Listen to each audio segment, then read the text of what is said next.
Welcome to this explainer. Okay, today we are breaking down a neuroscience-backed time blocking framework that is designed specifically for high-achieving neurodivergent brains. Look, if you've ever felt like traditional time management advice is practically a foreign language to you, you're in the absolutely right place. We're going to dive into exactly how you can thrive without that constant heavy threat of burnout looming over your every move. So picture this scenario because I bet it feels a little too familiar.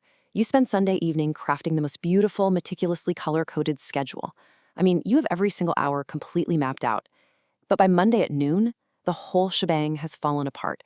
It's joined that graveyard of abandoned planners on your desk, and right on cue, the guilt starts creeping in. But listen, if you have ADHD or you identify as neurospicy, failing at this isn't your fault. Traditional systems simply aren't built for your brain. They're like trying to forcefully jam a square peg into a round hole, and it just leaves you exhausted. All right, here is our roadmap for today. We're kicking things off with the bonsai paradigm, then moving through three core pillars: techniques, habits, and follow-through, before wrapping up with a really crucial clinical caveat. We're taking you from relying on sheer willpower to building natural momentum. To make this actually work, we have to completely change our paradigm.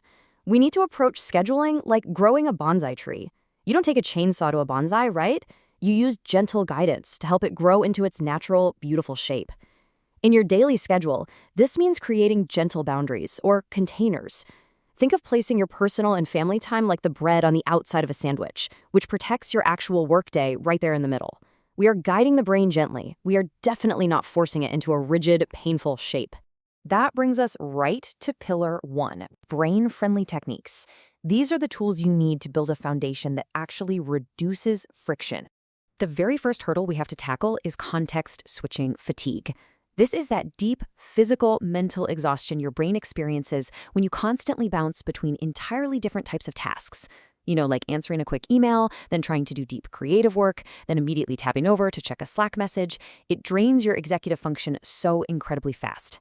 To combat this, the source highly recommends batching similar work together, so you do all your emails in one specific window, rather than letting them interrupt your creative time. And honestly, the data behind why this is so necessary is just mind-blowing. Get this, a massive 40%. According to the American Psychological Association, frequently switching between tasks can cut your productivity by nearly half.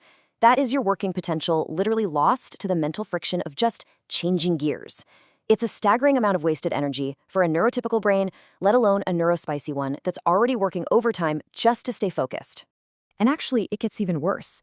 A really famous study by the University of California, Irvine, found that once you get distracted and switch tasks, it takes an average of 23 minutes and 15 seconds just to get back into a state of deep focus. Think about that for a second. If you're switching tasks 10 times a day, you are literally losing hours of your life. Batching tasks together acts as a protective shield, keeping that vital energy from just evaporating. Now, let's talk about a huge one: time blindness. Up to 80% of adults with ADHD genuinely struggle to accurately perceive the passage of time. Think of time as a really thick fog. A neurotypical mind can naturally spot landmarks in that fog to navigate. But an ADHD mind, it desperately needs external lighthouses to avoid crashing into the rocks. And one of the absolute best lighthouses you can build is adding buffer blocks to your schedule. The source specifically recommends throwing in 2 30-minute buffer blocks into your day. These aren't just cute scheduling tips. They're non-negotiable survival tools to help you safely navigate the fog. So what actual tools do we use to keep overstimulation in check? The creator utilizes this great hybrid planning approach. You use a digital calendar for your absolute non-negotiables, your meetings, your doctor's appointments, but you use good old pen and paper for the actual time blocking. Writing things down physically increases memory encoding, which neurodivergent brains really need. Next up, keep your color coding so incredibly simple. 2 colors. That's it. One for work, one for personal. If you're using 10 different highlighters, your brain is going to tap out before you even open an email. And finally, maintain one centralized running to-do list, which the creator actually facilitates through their own Productive Boss Notion system. Say goodbye to the million scattered sticky notes. Moving right along to pillar 2, system-saving habits. Because let's be real, you can have all the right tools, but without daily routines, the whole thing falls apart. I want to share the story of a client named Maya because I think a lot of us are going to relate to her. Maya came to the creator feeling completely overwhelmed. She had the beautiful planners, the fancy pens, she knew all about time blocking. But because she had zero daily routines, she'd spend 30 agonizing minutes every single morning just trying to remember all the open loops floating around in her head. The mental load was absolutely crushing. By the time she finally finished planning her day, she was already exhausted, she was already behind schedule, and she was on the fast track to complete burnout.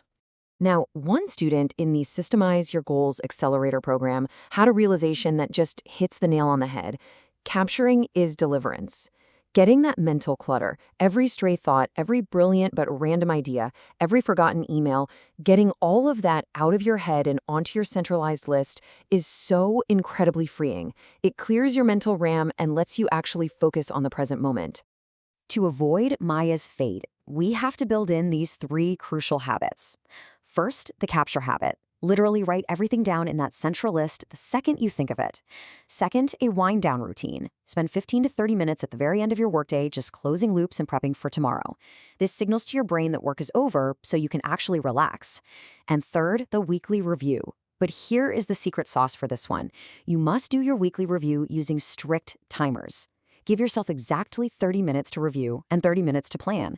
That timer is your best friend. It's the external boundary that keeps you from falling down a 3-hour ADHD rabbit hole of organizing. All right, let's hit pillar 3, autopilot follow-through. Having a perfect plan and actually executing it, yeah, those are 2 totally different things. Look, you shouldn't feel like you are arm wrestling yourself every single day just to check a box off your list. That is beyond exhausting. When you operate in manual mode, it's like flying a plane by white-knuckling the controls, fighting the turbulence, and burning pure willpower just to make it to the afternoon. We need to build systems that allow you to flip the switch to autopilot mode, where the structure itself just carries you forward and creates a natural state of flow. So, how do we actually build this autopilot? Well, external accountability check-ins work wonders. Then there's back planning, where you track how long a task actually took versus how long you plan for it to take. That's a fantastic feature the creator specifically built into their mod Ambition Planner to give you hard, realistic data. But honestly, my absolute favorite strategy here is immediate dopamine rewards.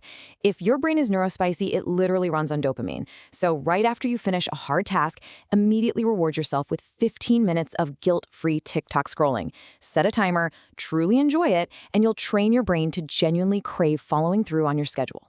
Before we wrap this explainer up, we need to touch on something absolutely crucial: the clinical caveat and why formal diagnosis matters. The main takeaway here is please do not self-diagnose via social media. The creator of this method, who speaks as a licensed neuropsychologist, by the way, points out that while you might heavily relate to time blindness or getting distracted, those symptoms aren't exclusive to ADHD. Executive dysfunction can stem from imposters. We're talking about things like obsessive-compulsive disorder, severe anxiety and depression, or even just basic things like a severe lack of sleep and poor nutrition. These conditions require completely different medical treatments. Seek a formal diagnosis so you can be sure you're actually treating the right root cause. So, I'll leave you with this final thought. Are you going to keep stubbornly fighting your neurospicy brain, trying to force it into a rigid neurotypical box? Or are you finally ready to build a system that honors how you naturally operate? By embracing these brain-friendly techniques, the system-saving habits, and building that autopilot follow-through, you can genuinely transform your schedule from a source of daily guilt into your absolute greatest asset. Thanks for joining me on this explainer, and hey, happy planning!